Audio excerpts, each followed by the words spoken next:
Cela fait 10 jours que les agriculteurs ont pris possession des autoroutes françaises. Pourtant, au bout de 9 nuits, le premier barrage historique de carbone a été levé ce matin entre 7h et midi. L'A64 a été nettoyée et la circulation a repris. Les paroles, c'est une chose, les actes, c'en est une autre.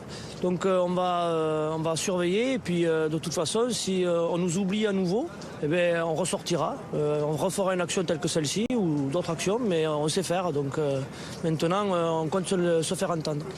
Même chose à Agen sur l'A62 où le blocage de l'autoroute a finalement été levé dans l'après-midi. Mais les agriculteurs, peu satisfaits des annonces du gouvernement, ne décolèrent pas.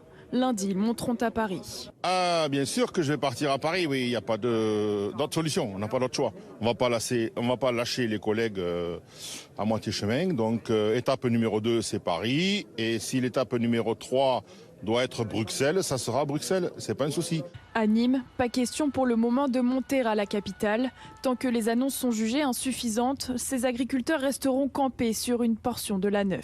Si on fait des mesures pour faire juste des mesures pansement et si ça nous fait un appel d'air juste pour un an, ça sert à rien. On veut une vision, essayer de trouver un vrai projet pour faire une vision globale et qu'on n'ait pas tous les ans, tous les 2 ans à faire des manifestations, à venir râler, à avoir des suicides, à avoir des gros problèmes dans nos exploitations.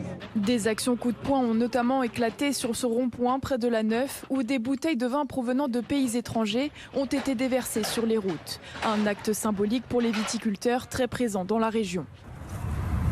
L'A7 reste toujours bloquée à hauteur d'Albon, mais à la place des déchets, cette autoroute a été transformée en terrain de football. Et c'est vrai qu'un foot, ça peut paraître pas très sérieux, etc. Mais c'est une façon de montrer qu'en soi, on n'est pas prêt de partir. La vie s'organise.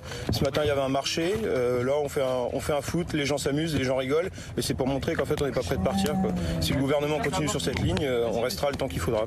À Albon, l'autoroute A7 a pris des allures de village avec des stands, des animaux et même un marché. Au dernier recensement, 38 blocages étaient encore en place aujourd'hui contre 113 hier soir. Le mouvement de colère des agriculteurs est toujours bien présent. Dans un communiqué de la FNSEA, les agriculteurs annoncent un siège à Paris lundi prochain à 14h.